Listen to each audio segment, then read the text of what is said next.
I'm Emily, 28, from a small town in Ohio. I've been with my boyfriend, Jake, for 5 years. He's a good guy, steady, reliable, the kind of man who'd give you the shirt off his back without a second thought. He's a mechanic, and I'm a teacher. We've built a life together, but lately, something's felt off. It's not that Jake's done anything wrong. He's the same as he's always been, kind, predictable, and, well, boring. Our days blur together: work, dinner, TV, sleep. Rinse and repeat. I've tried talking to him about it, but he just shrugs and says, "That's how life is, Em. It's not always fireworks." But what if I want fireworks? What if I want to feel alive, just once? It started small. I'd catch myself daydreaming during class, imagining a life where I wasn't just Emily, Jake's girlfriend. I'd scroll through Instagram, envying people who seemed to have it all: adventure, passion, excitement. And then, I met him. Ryan. A freelance photographer who rolled into town last summer.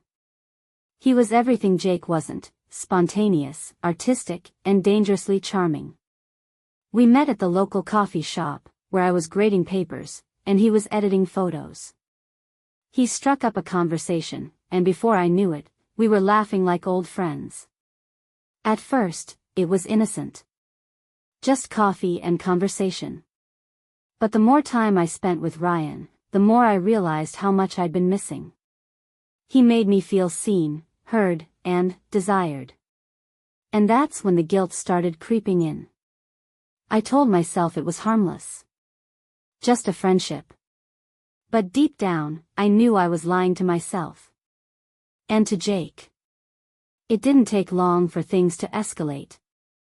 Ryan and I started texting, innocent stuff at first, like recommendations for books or music. But then the messages got flirty. He'd send me photos he'd taken, and I'd gush over how talented he was. He'd reply with things like, "You're my favorite muse, Emily." It made my heart race in a way it hadn't in years. One night, Jake was working late at the garage, and Ryan invited me over to his apartment to see his latest project. I told myself it was just two friends hanging out. But the moment I walked through his door, I felt the tension in the air. He poured us each a glass of wine, and we sat on his couch, talking and laughing like always. Then, out of nowhere, he reached over and brushed a strand of hair out of my face. His hand lingered, and I didn't pull away. I couldn't. My heart was pounding, and my mind was screaming at me to stop, but my body wasn't listening. Before I knew it, we were kissing, and all the guilt and doubt melted away, at least for that moment. When I got home that night, Jake was already asleep. I stood in the doorway of our bedroom, watching him, and the weight of what I'd done hit me like a ton of bricks. I felt sick to my stomach. How could I do this to him? To us? But here's the messed up part: even though I felt guilty, I also felt alive.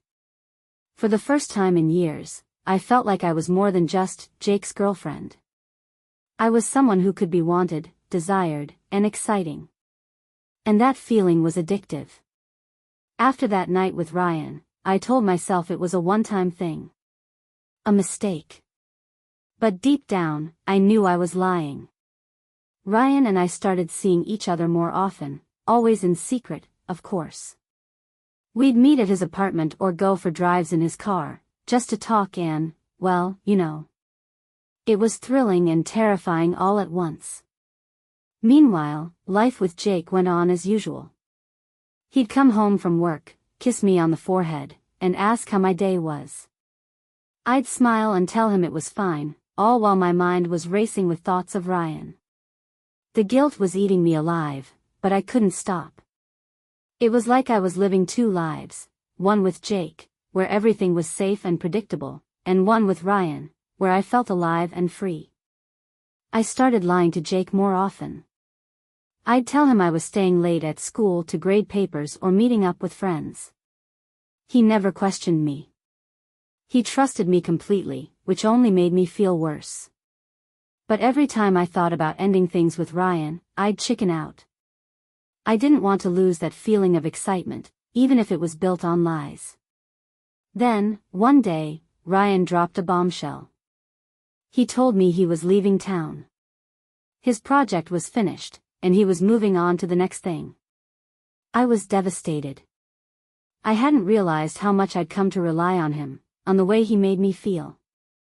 I begged him to stay, but he just shook his head and said, "This was never going to last, Emily. You know that." Ryan left town, just like he said he would.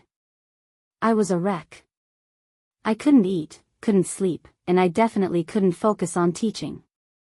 Jake noticed something was wrong, but I brushed it off, saying I was just stressed with work. He bought it, of course. Jake always believed me. But then, something happened that I never saw coming.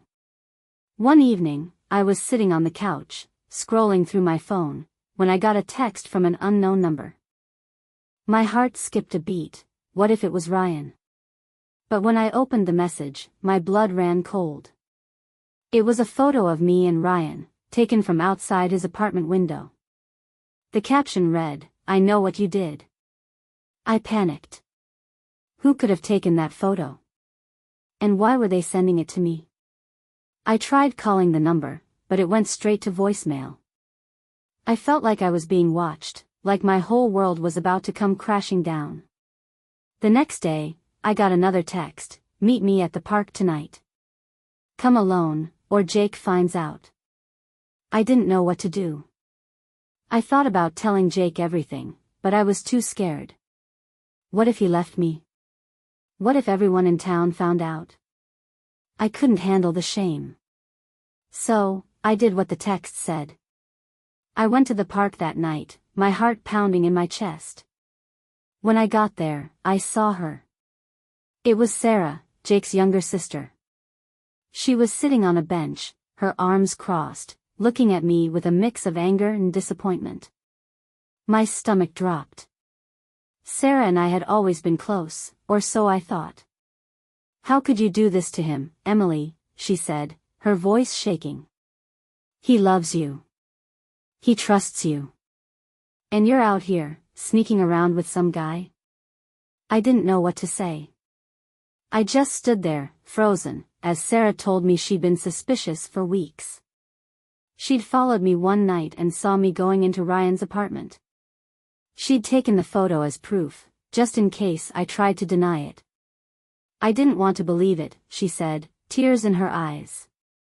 "But I couldn't let you keep lying to him. He deserves better." Sarah's words hit me like a punch to the gut. I wanted to explain myself, to tell her it wasn't what it looked like, but how could I? The evidence was right there in her hands.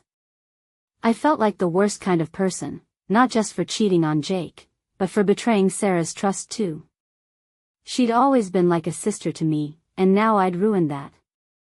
"What are you going to do?" I asked, my voice barely above a whisper.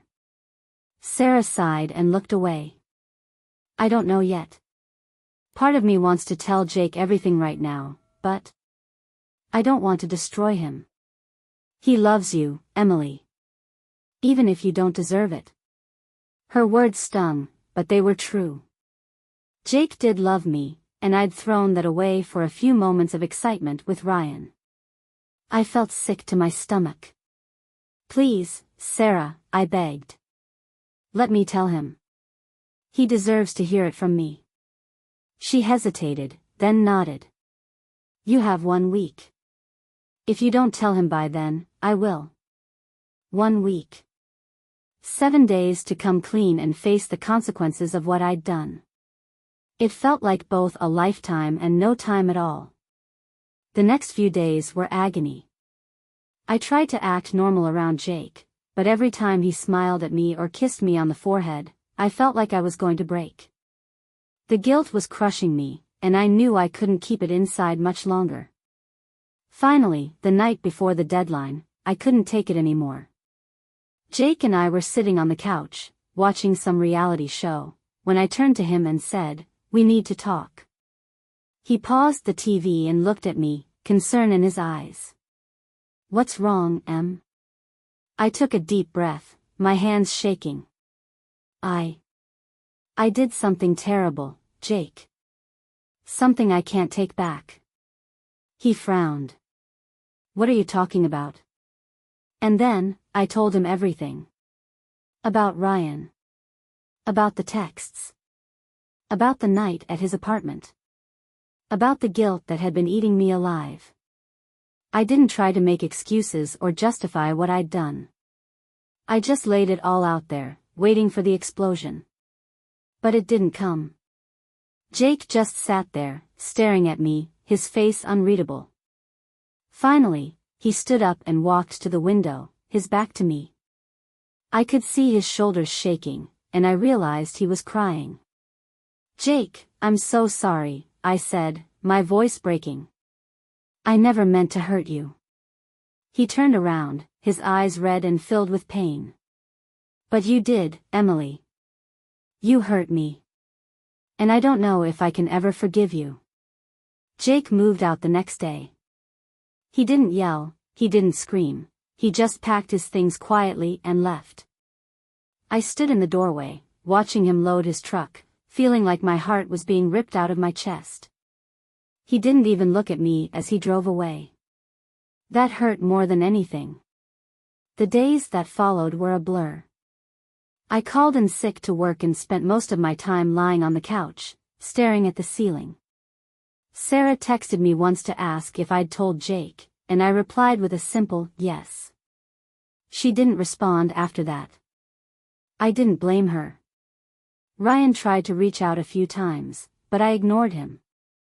He was part of a life I didn't want anymore, a life built on lies and selfishness. I deleted his number and blocked him on everything. It was time to face the mess I'd made. A few weeks later, I started therapy. My therapist, Dr. Patel, helped me unpack everything, my restlessness, my need for validation, my fear of being stuck in a life that felt too small. It wasn't easy, but for the first time in a long time, I felt like I was making progress. I also reached out to Jake. Not to beg for forgiveness or to try to win him back, I knew that ship had sailed, but to apologize. Really apologize. I wrote him a letter, telling him how sorry I was for hurting him and betraying his trust. I didn't expect a response, and I didn't get one. But it felt important to say those things, even if he never read them. Months passed, and life slowly started to feel normal again. Not the same as before, but a new kind of normal. I threw myself into my work, reconnected with old friends, and even started painting again, something I hadn't done since college. It was therapeutic, in a way. Then, one day, I ran into Jake at the grocery store. He was standing in the cereal aisle, holding a box of Lucky Charms, his favorite. For a moment, we just stared at each other, neither of us sure what to say. Finally, he broke the silence. Hey, Emily. Hey, I replied, my voice trembling. How have you been? He shrugged. I've been okay. You? I've been better, I admitted. But I'm working on it. He nodded, and for the first time since everything happened, I saw a flicker of something in his eyes. Not anger, not sadness, but maybe understanding. I'm glad, he said quietly. Then, after a pause, he added, take care of yourself, Emily. And with that, he walked away. I stood there for a long time, staring at the spot where he'd been, before finally grabbing my groceries and heading to the checkout. It's been a year now since everything fell apart. Jake and I still live in the same town, but our paths rarely cross. When they do, we exchange polite nods or brief hellos, but that's it. He's moved on, and so have I, in my own way. I'm not proud of what I did, and I'll always carry the guilt of hurting someone I loved. But I've learned from it. I've learned that cheating doesn't solve anything, it just creates more pain. And I've learned that if you're feeling restless or unhappy in a relationship, the answer isn't to look for excitement elsewhere. It's to communicate, to be honest, and to face the hard truths. So, Reddit, that's my story. I'm not looking for sympathy or forgiveness. I just needed to share it, to put it out there in the world. If even one person reads this and thinks twice before making the same mistakes I did, then maybe some good can come from it. Thanks for listening. TLDR, I cheated on my boyfriend, Jake, with a photographer named Ryan. When Jake found out, he left me. I went to therapy, worked on myself, and learned some hard lessons about honesty and communication. It's been a year, and while I'm still healing, I'm in a better place now.